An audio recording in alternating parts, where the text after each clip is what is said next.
मेरी शादी को 5 साल हो चुके हैं और इस समय मैंने बहुत कुछ सीखा है। जब मेरी शादी हुई थी तब हमारे बीच एक सामान्य कपल जैसा रिश्ता था। रवि मेरे पति एक सुलझे हुए और समझदार इंसान थे और हमारे बीच का रिश्ता प्रेम और आदर पर आधारित था। हमारे बीच किसी भी चीज़ को लेकर समय निर्धारित नहीं था और मैं यह मानती थी कि भगवान ने मेरी मनोकामनाओं को जानकर ही उन्हें मेरे जीवन में भेजा है। शुरुआत में सब कुछ अच्छा था, लेकिन धीरे धीरे मैंने महसूस किया कि मेरे पति का व्यवहार मेरे प्रति कुछ बदला बदला सा हो गया था। जब भी मुझे किसी समस्या का सामना करना पड़ता तो मैं रवि से बात करती, लेकिन उनका जवाब होता माँ से पूछ लो। और मुझे यह भी पता था कि माँ यानी मेरी सास बहुत ही गुस्सैल और पुराने ख्यालों की थी। मैंने एक दो बार पहल करके उनसे कुछ पूछा, लेकिन उन्होंने मना कर दिया। जब मैंने रवि से इस बारे में बात की तो उन्होंने कहा, मैंने तो पहले ही कहा था कि माँ गुस्सैल है। अब तुम्हें जो करना है वह तुम्हें ही देखना होगा। इसके बाद रवि का ध्यान तुरंत शारीरिक संबंधों की ओर चला जाता और मैं भी सब भूलकर उन पलों को एंजॉय करने लगती थी। मुझे धीरे धीरे समझ में आ गया कि ससुराल में किसी भी चीज़ के लिए मुझे रवि के बजाय अपनी सास से ही पूछना पड़ेगा। मैंने धीरे धीरे यह जान लिया कि किस बात के लिए माँ से हाँ मिलेगी और किसके लिए ना।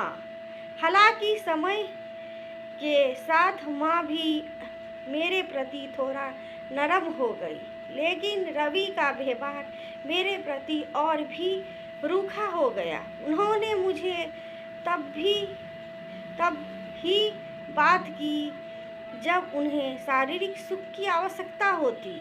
एक दिन जब मैंने अपनी बहन को इस बारे में बताया तो उन्होंने कहा, तुम्हें संभोग के जरिए उन्हें वश में करना चाहिए था, लेकिन तुम खुद अपनी इच्छाओं में डूबी हुई हो। थोड़ा सतर्क रहना चाहिए था। उनकी बातों ने मुझे सोचने पर मजबूर कर दिया। उस रात मैंने रवि को अपने पास आने नहीं दिया और ऐसा पूरे महीने किया। उनके व्यवहार में कुछ बदलाव आने लगा। वे थोड़े चिड़चिड़े हो गए। एक दिन हमारी किसी बात पर बहस हो गई और मैं इस बार नहीं झुकी। रवि ने गुस्से में चिल्लाना शुरू कर दिया और मैं तैयार थी कि अगर बात बढ़ी तो मैं मायके चली जाऊंगी। लेकिन तभी माँ कमरे में आई और रवि को शांत करते हुए बोली, बहू कहीं नहीं जाएगी, अगर जाना है तो तुम जाओ। इस पर रवि गेस्ट रूम में चले गए।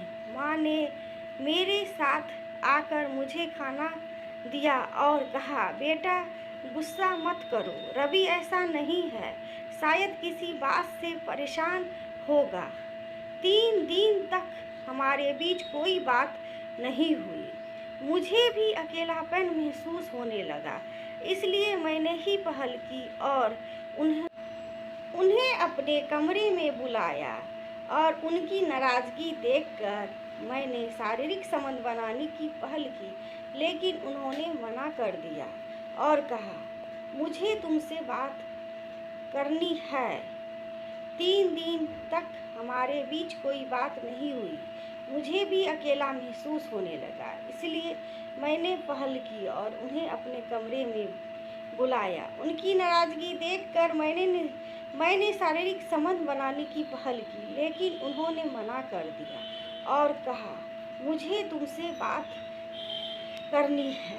रवि ने मुझे बताया कि उन्होंने जानबूझकर मुझे माँ से सब कुछ पूछने को कहा ताकि माँ और मेरे बीच एक अच्छा रिश्ता बन सके। उन्होंने कहा, अगर मैं शुरुआत में ही तुम्हारी हर डिमांड पूरी करता तो तुम और जिद्दी हो जाती और माँ को लगता कि मैं तुम्हारा गुलाम हूँ। इसलिए मैंने सोचा तुम माँ के साथ घुल मिल जाओ।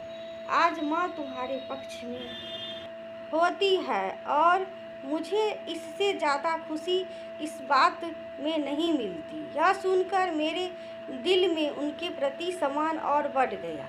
मैंने सोचा कितने समझदार और सच्चे इंसान हैं जिन्होंने मेरे और माँ के बीच का एक मजबूत रिश्ता बनाने के लिए खुद को दूर रखा। मैंने उस रात अपने आप को उनके करीब महसूस किया और जो गलत फहमी मैंने अपने मन में पाल रखी थी वे खत्म हो गई। आज 5 साल बाद मेरी सास और मैं सास बहू के रिश्ते से ऊपर उठकर एक अच्छे दोस्त बन गई हैं। हमारी इस समझ और प्यार का श्रेय मेरे पति को जाता है जिन्होंने बहुत धैर्य और समझदारी के साथ हमारे रिश्तों को संजोया। इस अनुभव ने मुझे सिखाया है कि ससुराल में एक पत्नी का स्थान केवल शारीरिक सुख तक ही सीमित नहीं है। अगर पति समझदार और सुलझा हुआ हो तो ससुराल भी स्वर्ग जैसा बन सकता है। लेकिन इसके लिए ज़रूरी है कि हम बहुएं अपने पति और सास ससुर के निर्णयों का सम्मान करें। अफसोस की बात यह है कि आजकल की लड़कियों इस बात को नहीं समझ पाती और घर में झगड़े का कारण बन जाती हैं। अगर मेरी कहानी से आपको कुछ सीख मिली हो तो अपनी राय ज़रूर बताइए। आशा करती हूँ ये कहानी आपको पसंद आई होगी, तो एक लाइक और सब्सक्राइब करना मत भूलना। अपने दोस्तों से शेयर करना मत भूलना। अपनी राय कमेंट बॉक्स में ज़रूर बताइएगा। आप सभी दोस्तों का धन्यवाद। Thank you.